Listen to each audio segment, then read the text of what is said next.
is Jeff Steiner from Americans in France, and I am talking with Tony Paschall. Tony, are you there? Yeah, I'm here, Jeff. Hi, good morning. How are you doing this morning? I'm good, thanks. And you? I'm all right, thank you. Where are you? I'm in Paris. I'm in the 13th arrondissement on the south edge of Paris. How long have you been there for? I've been in Paris since 1983. What's it like as an American in Paris? Well, I live in a really atypical neighborhood. I'm on the edge of Chinatown and in a part of the city that's gone through a lot of urban renewal recently.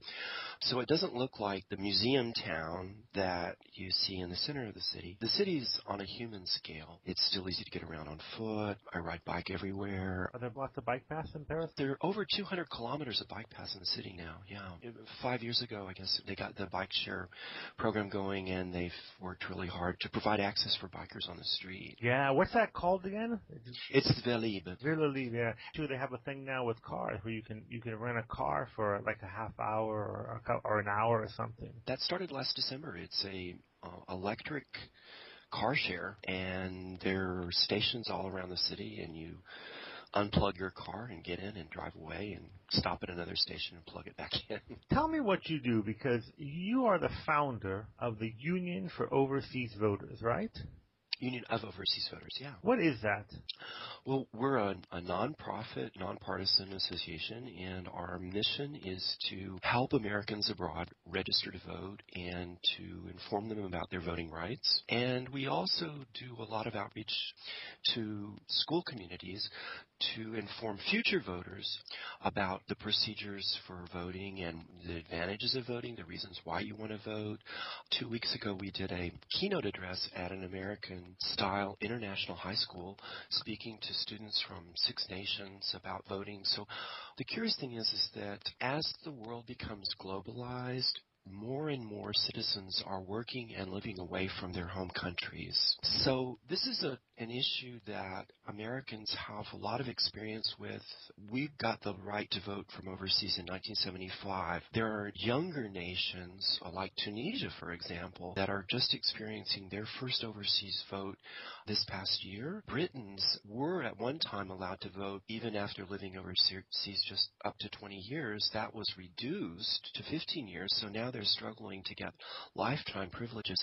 So we see ourselves as part of a larger global movement to assist global citizens in staying connected with the political processes in their home countries. You know, what's interesting is that in France now it's possible for the overseas voters, the expats can vote, and they also have representation in the parliaments.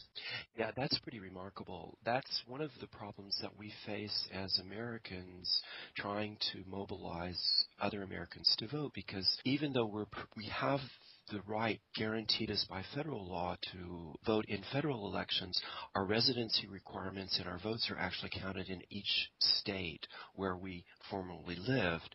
And the states determine our right to vote in state and local elections, and even whether we have a right to claim a state address as an address for voting in federal elections. I know it's pretty much a hodgepodge, because I know people in American citizens abroad. I was talking to a woman there, and she said it's kind of there are different laws. Different states have different laws, and it is a hodgepodge because we're in a states' rights regime where the states determine your residency, and they also determine the rules for registering and applying for ballots. So there are some states which don't have voter registration at all. Some states are more strict with that. That's one of the remarkable things about what we do, is that we're able to see people from all 50 states and five U.S. territories and help them with voting. If I can tell you one story, this is just an example of the kind of problem we run into. A couple years ago, we met an older woman who was at the time in her late 70s and wanted to vote. She'd never voted in the United States. She'd never lived in the United States. She was a child of an American diplomat. She was born overseas, educated overseas, married overseas. When she came to us, we asked the usual question, which is, where did you last live in the United States? And of course, she didn't have an answer. As we talked with her, we learned her history about her father. We just decided that, well, she said she did remember an episode when after he retired, he returned to Washington, D.C. to complete some of his retirement paperwork, and he just stayed for a brief period. So we just decided that we would use the address of the State Department as her residency. This is the only place we could put her in the United States. This was accepted, so she has been able to vote now as a citizen of Washington, D.C. Since we registered her. But this is the difficulty that we face. It's because unlike France, where it's one big pot, it's universal suffrage, everybody's ballot goes into the same big dish and they're all counted. In the United States, they're counted where you last lived. And it's that particular place that's going to determine your right to place that ballot in that box. Right now, it's the summer of an election year. Should I have already applied for my ballot? What Federal Voting Assistance Program has always advised, and what we always advise, is that at the first of the year, after the 1st of January, you just file a request. So if people haven't filed a request, they need to do that right away. In the beginning of the year, in January, you should actually request your ballot. Even if you voted in the last election, you should always request a ballot. Yeah, the case of California is a good one because counties in California maintain permanent voting registration. So you can be permanently registered, and that's all well and good, but the policies in your county could change, and they could say, well, even though he's permanently registered, he didn't request his ballot, so we're just not going to send one this year. You could be permanently registered in your county in California, and they would keep your name on the rolls forever, but in any particular year, they could change the policies and just say, well, he didn't file a request for a ballot this year, so we're just not going to send him one. So if you don't request a ballot, then you can't send in the federal write-in ballots. In most states, that's the rule. So that's why we really recommend that people file the paperwork every year. We are running the first and third Saturdays of every month. We're at Shakespeare and Company Bookshop in the shadow of Notre Dame down on the left bank. The last person I was talking to was an accountant, and we were talking about things like the FATCA and the FBAR, which are incredibly intrusive and that Americans have to fill out because it's mandated by the federal government. Another reason for voting is simply to remind our election officials in the United States that we are overseas and we have very particular needs and interests.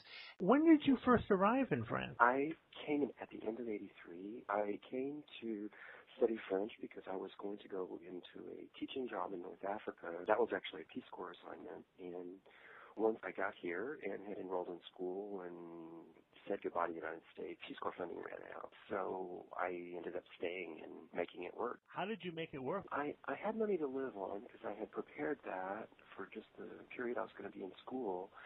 And then I started working for the Haviland, and I started doing other work. At the time, one could still enroll in university here and get the visa without having to return to the United States. Yeah, you can no longer do that. And so I was able to do that, and I actually enrolled in a teaching English as a foreign language program, which was what I wanted to do. What has changed over the years in France? One of the things that people still don't believe is that when I first came, there were only 3 television channels here. And there was no television before 1 o'clock in the afternoon. In the 70s and even in the early 80s when I came, you could still sense that the city was still recovering from World War II. Even today, there's a huge housing shortage, and a lot of that is kind of leftover from all the devastation that occurred in World War I and World War II. So one had a sense that, in the 70s particularly, one really had a sense that you were kind of going back in time when you came here from the United States. I think before World War II, wasn't it something like 80% of the French population lived on the farm? Yeah, that's always a recurring theme, of rural France. Of rural France. And it also has shaped the sociology of the cities, because when you break into French culture and you start making French friends, I was rather astounded to discover that even though you're in a city of 2 million people and 10 million in the greater Paris area, people still associate with their peers who were also children of people from their village. So if they're not native Parisians, oftentimes they keep the relationships that their parents cultivated in their native villages. It's one of the things that I brought out when we did our keynote address at this high school graduation a couple weeks ago. And even though they are not Americans. They shared something essentially American, which is that they understood what it was to be uprooted. And that's something that's so common in the United States. You know, we cross the continent for jobs. And here, even though they may go to the big cities, the family house still is back in the village.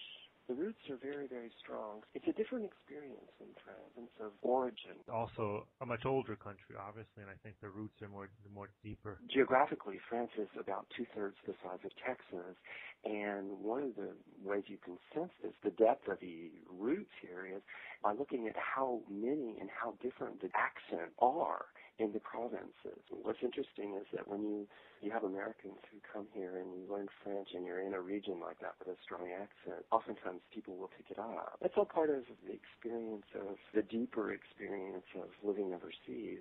It takes time to be able to hear the difference in the accent. Talking about the language, when you came here, how was your French? My French was sort of like high school French, and I took a 6-month intensive language course in a private language school. How long did it take you before you felt comfortable? I think things started clicking after about a year, and then there are the little tricks you learn, like when you're in the market, if you don't know if it's masculine or feminine, you ask for two. If the vegetable that you want is masculine or feminine, rather than asking for one and using the un or une, which could mean something else, you ask for two. Of course, sometimes you get home with more vegetables than you want. I just wanted to say one thing about tourism. One thing that we'll need to keep in mind, and I try to remind my American visitors of this, is that the United States, the mass of the North American continent that constitutes the United States, gets 50 million international visitors a year. France, which is two-thirds the size of Texas, gets 75 million. And the population of the country is only 16 million. So basically the country's almost constantly being overrun by foreigners, the international visitors. So that doesn't count all the French people that are moving around and also putting stress on the nice people who work in the tourism industry. So I just try to tell people, if you're here for a visit, enjoy it. Don't be too focused on your checklist of what you have to do and see, because life may not be exactly suited to that sort of approach in France. You may just want to sit down on a café terrace and have a coffee and enjoy life. What's something that you don't like about France? One thing I don't like about France, and this goes back to what we were saying before, is if they don't understand you, rather than making an attempt, they will say, oh, well, that simply doesn't exist. Standard response. Ça n'existe pas. So if you ask for something and you made a mistake in the pronunciation, this doesn't happen too often to me anymore, but it was really common. You make a mistake in the pronunciation, they don't quite understand. They don't try to wrap their head around it. They won't make the effort, and they'll just simply say, ça n'existe pas. It doesn't exist. Do you have any suggestions for people moving to France? Or who are thinking of moving to France? I would, of course, the thing is to learn the language, and you want to understand that your best way of getting rooted here or feeling at home here is going to be to make French friends, and you're going to need the language for that. And it's also a process that takes time. The social distances are very different in the United States and in France. In the United States, we open our arms and invite the new neighbors in and things like that. And it may take time for that to happen here. But that's not unusual. It doesn't have anything to do with you. It doesn't have anything to do with them being particularly reserved. It's just the way it's done. Okay, Tony. Thank you very much. It's been really nice talking with you. Thank you, Jeff. This has been